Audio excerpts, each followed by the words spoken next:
and say thank you very much for taking time out of your day. We've got some exciting information to be sharing with you. Today, we're going to be joined by my colleague, Brian Bond. Brian is also a regional sales manager for Axis in Illinois. Brian has a background at Chicago Public Schools and Chicago Housing Authority, among other spots.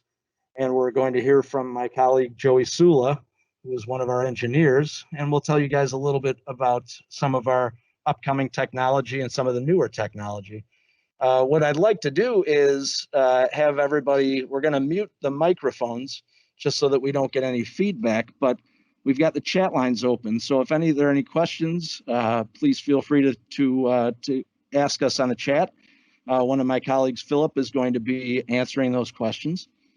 And the one thing that I would be remiss if I didn't say thank you to Mary Schorn. And Mary is the business development manager at Pentegra. Now, the thing about the Axis Experience Center is, as many of you have been here before, you understand the purpose of it. But really, the reason that the Experience Center was put together is for our partners. We are here simply to help you guys offer all of the technology to your customers.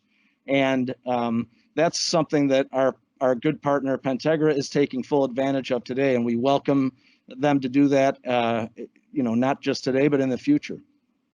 I'd like to introduce one of our good partners from Pentegra, because it's important, I think, not only that you understand this is our event, but this is a Pentegra event. So with that, I'd like to introduce Greg Augsburger. Greg is the president of Pentegra, and I'd like to have him say a few opening remarks, and then we will turn it over to Brian Bond. Greg? Thanks, Steve.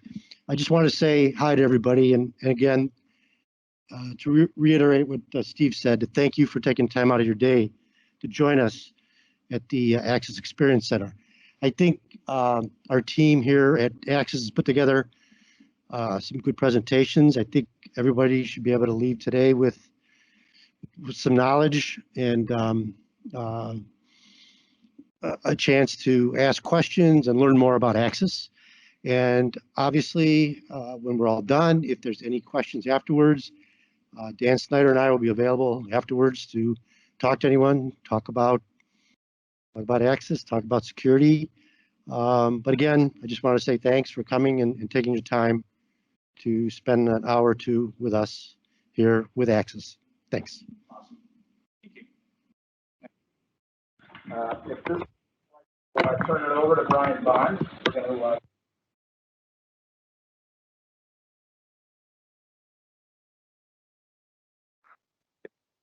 do we have the clicker? Oh, okay. Go ahead and go next.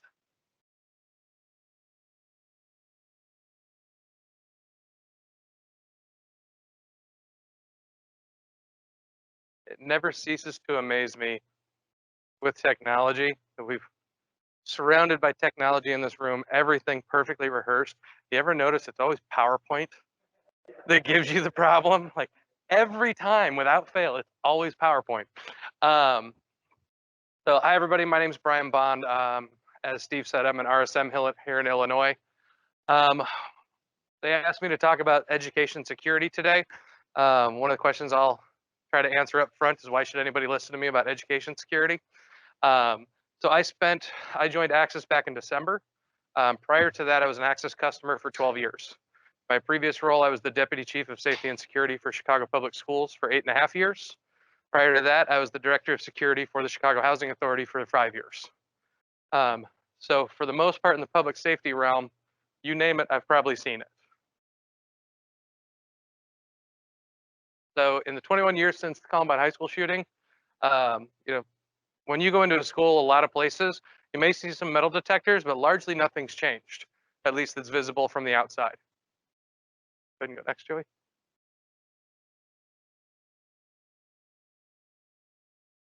So actually, give me 1 second.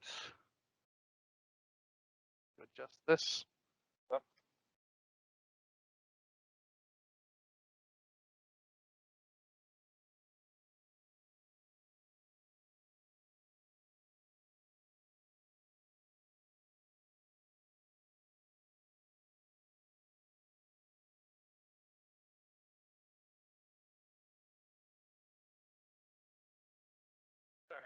once again, lovely PowerPoint. All right, so I want to start off with just some statistics. Absolutely no PowerPoint or presentation is complete without statistics, right? So just some school safety. 95% of schools report controlling access.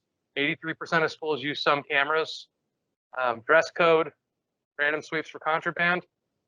Here is actually the point I want everybody to take away from this.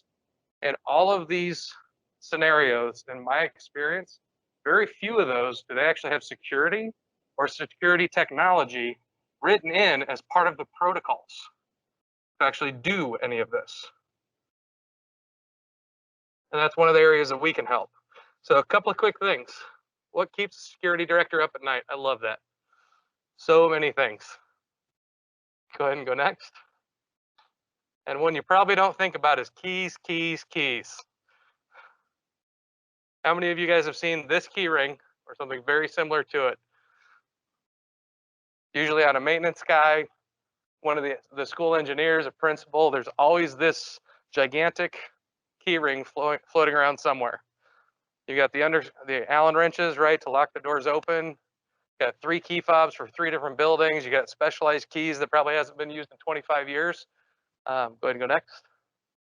Here's the thing though, schools don't want keys anymore.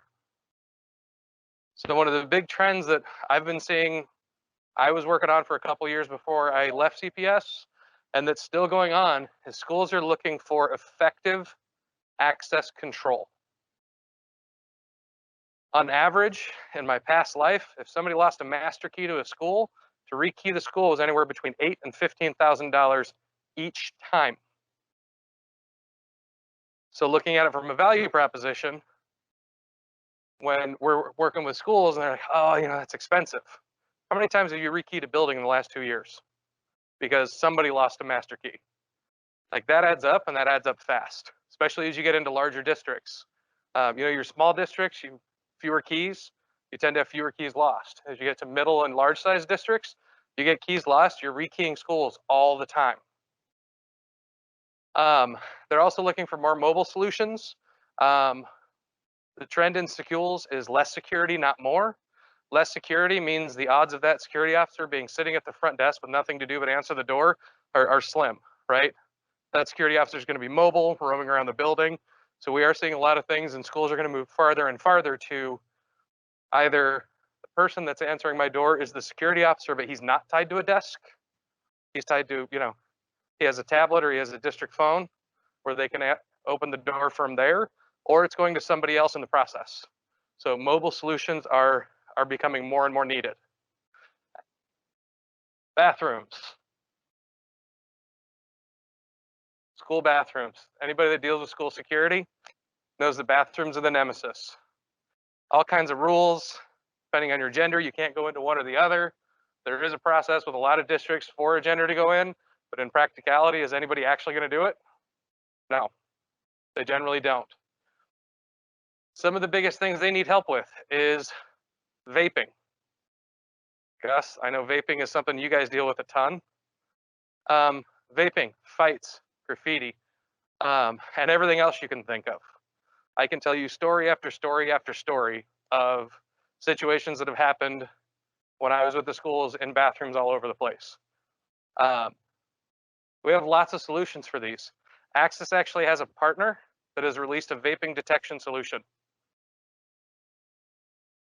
Fights, we actually have a sound analytic that will actually track or do aggression detection.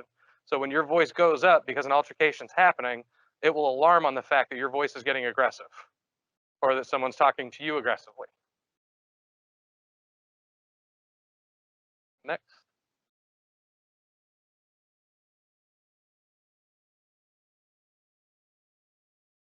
There, I'm like, what is going on with this thing? No worries. All right, some big things that we can help with. I love PowerPoint. And as we're talking through this, if you guys have questions, jump in, online, type in. Integration with ITS. Please don't shoot me for the first bullet point where I say working with IT is unavoidable. I'm not saying there's anything wrong with IT. What I'm telling you is that a lot of security departments really don't want to work with IT. They don't necessarily understand it. You still have a lot of security directors and security employees out there that are still in the analog world, really don't understand the concept. They get in talking to an ITS department. The IT is talking about cybersecurity, transport protocols, what IP scheme do I need on a switch? And a lot of security people go, I have no idea. We're just going to do this the way we have been. So it's unavoidable. As an integrator and with support, one of the things you have to identify is who is ITS.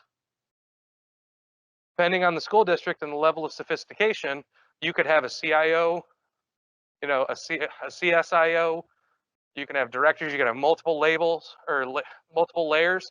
You can have Active Directory managers where you're actually using Active Directory to drive things that are in your network.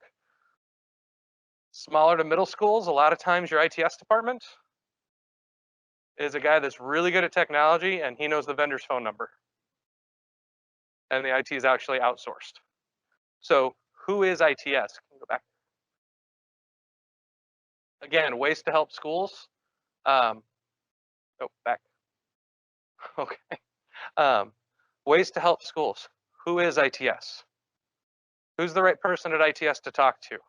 If it's a school that has that subbed out or is using, a small vendor, small town school, small town vendor, how much education do you have to give not only to the security department, but also to the ITS team about how this stuff works? Because a lot of IT departments, if you're not plugging in a server, a switch, or a computer, they're not super interested in having your devices on the network. And so it becomes really important to work with them and explain the technology and explain the levels of security and make sure you know how that works. How to find the common ground, that's huge. And a lot of times integrators, we at Axis, we have to drive those conversations to figure out where is that sweet spot where IT's happy, security's happy, all the devices can work together, and that's how we get the green light to actually go forward and install. But if you're not working with both the security department and ITS, it's going to be a hard road. And a lot of times what happens is that responsibility falls back on your security director. So it's super, super important to drive that conversation that we have to get ITS buy-in and we have to get it early. Cybersecurity now and beyond in the K-12 environment, cybersecurity is becoming, a hotter topic about every 3 days. So knowing cybersecurity, again, being able to actually talk to ITS about how your devices are secured instead of having the security group do it, hugely helpful. We do have hardening guides and things like that through Axis that we can provide. If anybody's not familiar with that. So we have tools and white papers and things like that to help, but be armed with that stuff because IT is going to ask those questions. Last one is ITS wants a system that self-regulates. So automatic firmware updates, policy management, lifecycle management, health updates. Most ITS departments have some type of software that tells them if a server goes down, right? It will tell them that firmware needs to be updated. How do we do that with surveillance cameras? How do we do that with door stations, with speakers? Fortunately, we have tools for that. But that's one of those things to look at. Self-regulating systems is becoming more and more important to ITS and specifically in K-12 because they don't have an army of IT, of IT people. They can just run all over the place and check everything all the time. Go ahead and go next.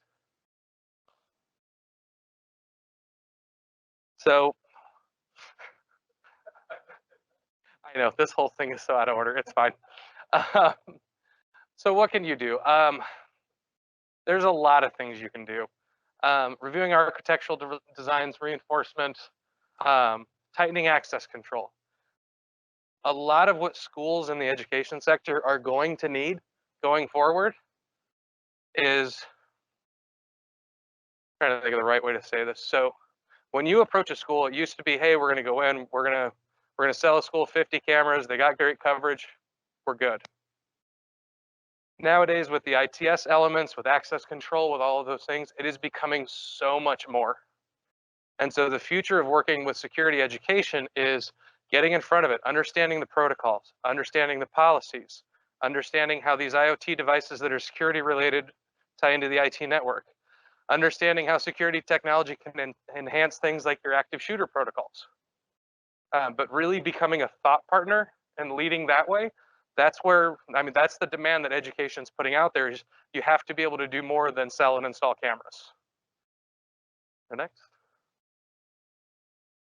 So this gets into really school, the actual school protocol stuff, but this is important for us to remember when we're approaching schools. You know, de-escalation protocols, social media monitoring, plans for bullying, whether it be aggression detection, things like that. Like there are checklists here that you really have to, when you're approaching a school, you know, the best practice is really to keep in mind, how are you aligning up to all of these things? Or are you lining up to all of these things? We can go next.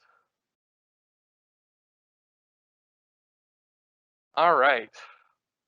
Active shooter protocols, gunshot detection, shot spotter, magnetometers for metal detectors, all kinds of fun things. Higher resolution cameras, multi-imager cameras, analytics. All of these things, when you think about it, for a threat response to a school, depending on what the threat is, things get complicated fast. When we talk about active shooter protocols, remember on the first slide, I told you guys that one of the problems is that security is not always called out and specifically embedded in these drills and these policies and these procedures. Here's a really fun one. Multiple times I've worked with schools, and I'm not saying specifically CPS. I got called to a couple of different places in the country. They had their active shooter protocols. They used something called ELSA, evacuate, lockdown, shelter in place, all clear. It's your basic lockdown format. You know what they had nowhere in their entire lockdown protocols? Who was going to open the door for the police? Entire buildings locked down. At no point in this district plans did it say anywhere who was going to open the door so first responders could actually get in. So how are you going to do that? That's going back to like access control protocols. Is it physically a person that's got to stand at the front door? Do we have an override or a system event in the door station? Does that fail over to the network office so the network can remotely key the door so the police officers get in? Like that's where security technology, you don't have to have a person at that door, right? If you've got network door stations, network access control, you can open that door from any authorized place. But this is where I love digging into, you know, what are your actual protocols and policies? But that is hands down my favorite one. Nobody was told to open the door. Everybody was told to lock down. A couple other things when it comes to active shooter or really any violent incident in a school, you've got a command center, if you've got somebody with remote access, the people on the ground in a crisis situation, they're not quarterbacking, they're triaging, right? They're reacting to what's happening, making the decisions the best they can. However, if you've got a massive fight in the building, if you have a remote location, maybe it be a school safety center, command center, police station, a network office, the admin building for a small district, wherever it is, if they can call 911 and go, hey, I've got the cameras up, tell your officer to turn left at the next hallway, take his next right, that's where the fight is. Because how do we call it out in schools where something's going on? Anybody? Room 302, right? Room 205. The police officers walking into the front door have no idea where room 205 is.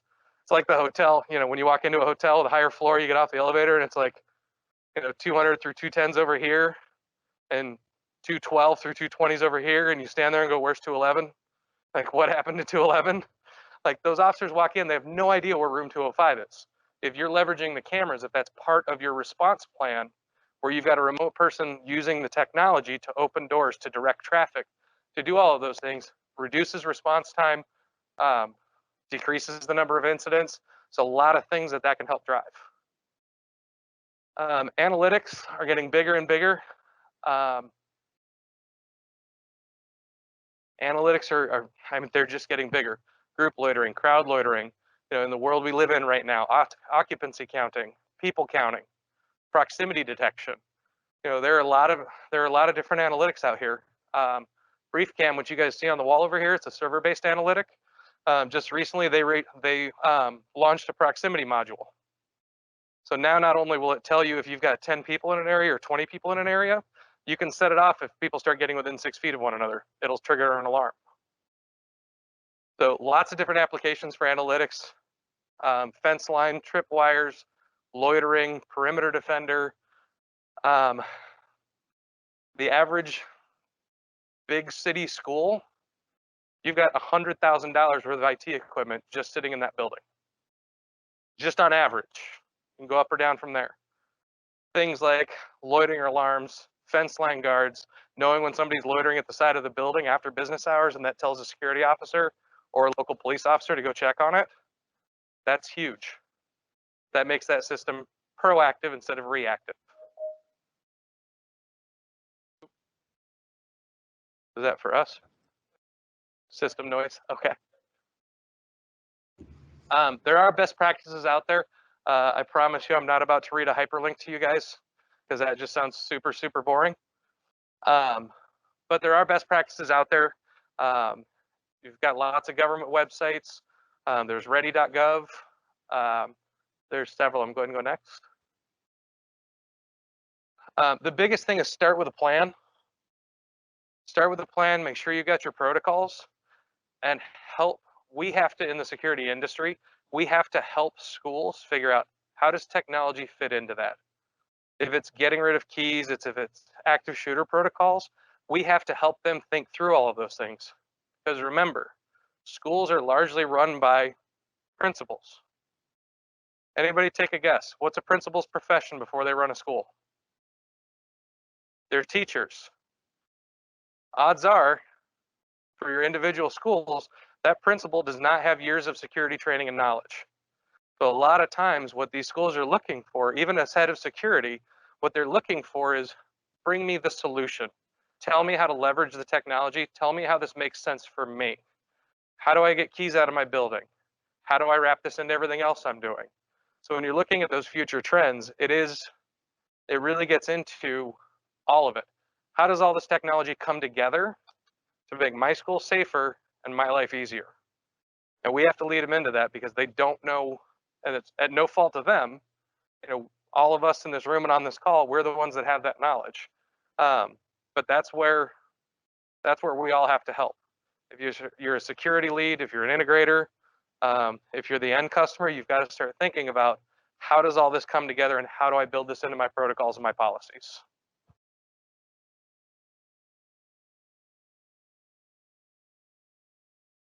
So looking to the future, but acting now.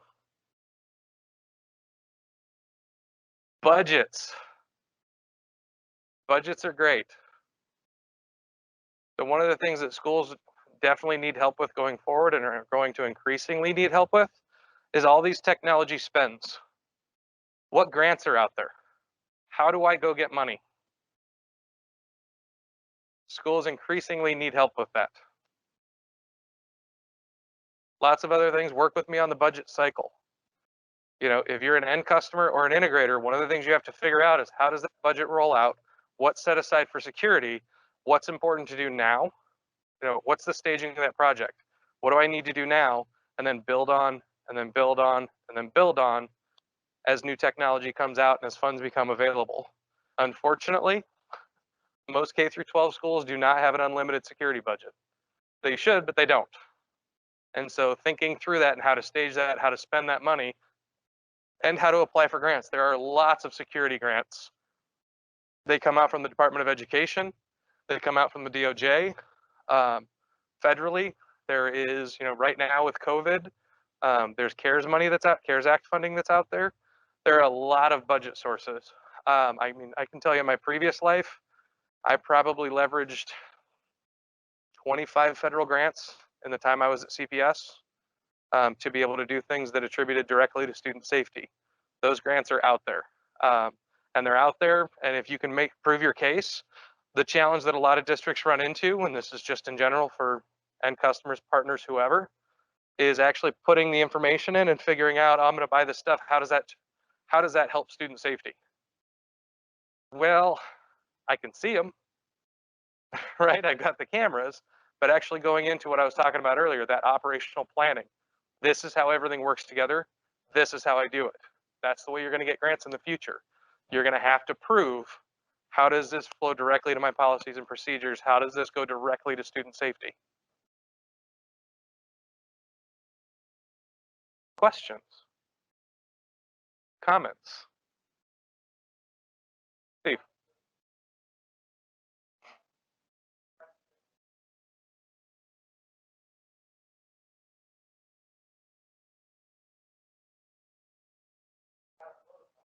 Mhm.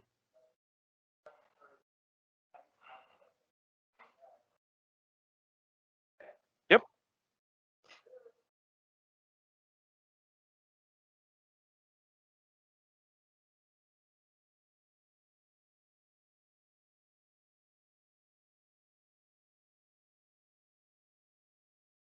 So, fantastic question. Yeah, so the question essentially for those of you online is, how does access control work in schools? Because there's what Steve was saying. He's walked up to a school, buzzed the door. They took a quick look at him. They said hi. You know, he said hi, and they let him in. And what are those protocols supposed to be? So, the protocols in general vary by district. I can tell you in a perfect world, what the way I used to train on it, the way we operated was essentially the camera's there so you can see the person's demeanor. So all kinds of nonverbal cues. You know, if they walk up, they're shaking, their fists are balled up, they got a vein popping out of their forehead. You can see when someone's severely agitated. You don't open the door. Camera's also there to be able to show ID, validate what they look like. You know, here's the good one. It's 90 degrees outside. Why is this dude wearing a large coat? What's under the coat? We're not going to open the door for you. So in a lot of school districts, they train security pretty extensively on how to vet people at the front door. What you just referred to, Steve, is actually one of the biggest challenges is from a protocol perspective, the principal or the administrator has to train everyone that has access to that door button. Because what happens is, and I've seen it thousands of times in the last 10 years working with schools or 8.5 years working with schools, a ringing phone has to be answered, right? The clerk at the front desk is busy. She's got 15 phone calls. She's trying to print stuff. There's a kid and a parent at the counter screaming, and all of a sudden that box goes off and they don't even look. Hit the button. Please stop making noise. I can't handle any more noise.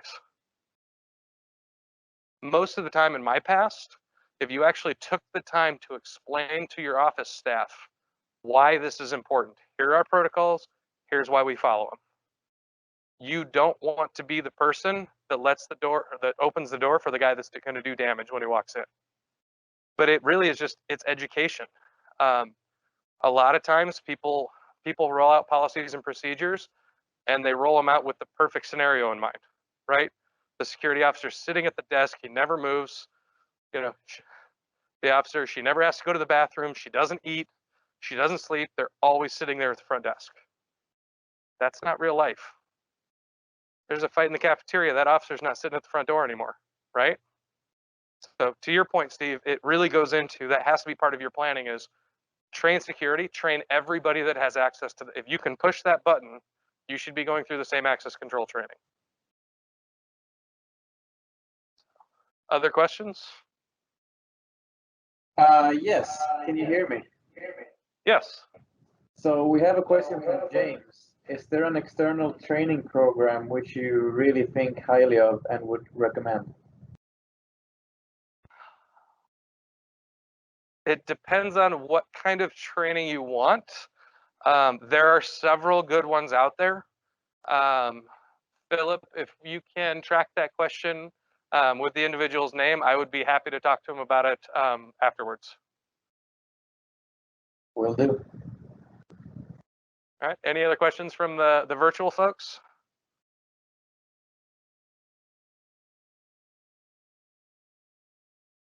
Doesn't sound like it. Questions We in the had room? a follow-up question on the training, which I guess I'll follow up individually on that from David. So he had a question on training for integrators versus end users on schools as well. Oh, on school security training? Yeah. Okay. Yeah, we can follow up on that. Anything else? Yeah.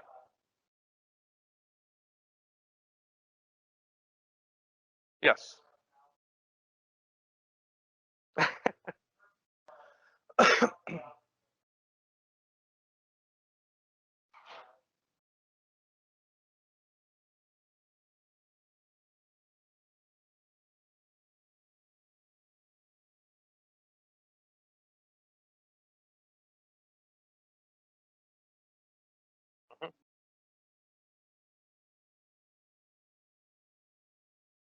Yeah, it is actually. So the question was around schools. For those of you online, the question was around schools and police departments cooperating and being able to share cameras either way. And our schools and police departments starting to go to a model where they're purchasing the same VMS or they're using the same software. The answer is yes. It depends on each situation. It is in my experience, the relationship between the school system and the police department it's a very it's different every single time. And it can be different for a lot of reasons. It can have to do with the community, the parent teacher group, the school board. Like there's a million things that can cause that to go really, really well, or for those two groups not to talk at all. But I can tell you in general, yes, there has been a big push the last couple of years for police departments to have access to school cameras for exactly what I was talking about earlier. When something happens, they can immediately see what's going on. And that goes for active shooter, that goes for officers to send. I mean, I can tell you there was one point in my past life where we actually had two kids start a fight,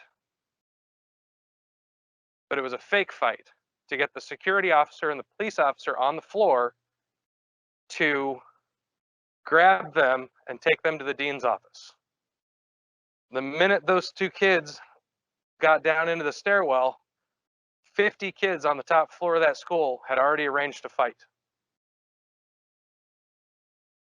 Now, the problem that you run in with that is if you have school police officers, if you have two SROs in your building, two police officers cannot run into the middle of 50 people that are hostile. Can't. So one of the things about connecting those school cameras is for the police to understand, what am I walking into? Do you need one car? Do I need 5 cars? Like, do I need to be calling people from other districts because we've got this giant melee going on in the middle of the building? That's a lot of it. So the police actually know how to respond. So yeah, that trend is out there. I mean, just since joining Axis in December, I can say I've been in at least 10 meetings where either police or schools, somebody was talking to us about how to get that turned on.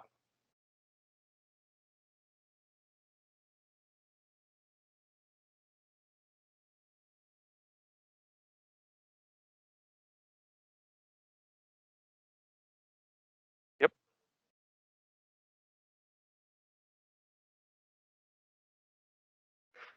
Yeah, I mean, across the board with security response and incident response, surveillance cameras, audio, they can be a significant game changer. Your people in a school, like I always used to talk about this. So if you've got a kid out there, people want to be anonymous, right? Everybody wants to be anonymous. I don't think anybody here knows who I am or is going to remember me. I'm going to act a very different way, especially with kids, than if you call out and say, hey, Gus, knock it off. It's not, hey, guys, hey, you youngsters. I'm just picking on you, Gus, because you're right in front of me. But it's powerful when somebody says, hey, Gus, knock it off.